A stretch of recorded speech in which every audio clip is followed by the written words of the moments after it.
Сіз қай жерде дүниеге келдіңіз және қай елді өз отаныңызды деп санайсыз? Менің анам мектепті бітіргеннен соң зауытта жұмыс істей бастады.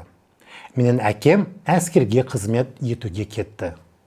Олар 20 жаста болғанда Ленинград қаласына университетке оқуға түсті. Олар Ленинградта танысып, кейін үйленді. Сөйтіп, мен Ленинград қаласында дүниеге келдім. Мен өзімді университет баласы деп санаймын. Әкем университетті бітіргенге дейін алғашқы 2 жыл біз университет жатақханасында тұрдық.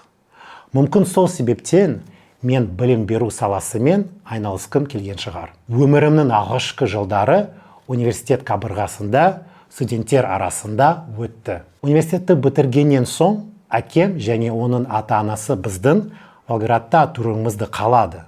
Бірақ анам әкемді Оралға көшуге көндірді. Қалайша сұлу татар қызынан бас тартуға болады. Ресейдегі өмірім есімде мүлдем жоқ. Менің балалық шағым Орал қаласында өтті. Сол үшін анама өте ризамын. Мен Ленинградта дүниеге келгеніме қарамай, Орал қаласын туған қалам деп санаймын. Сол себептен менің отаным Қазақстан. Бұл елдің арқасында табысқа жеттім. Анашым, егер қазір мені естіп отырсаң, Қазақстандағы бақытты балалық шағым үшін саған көп-көп рахмет.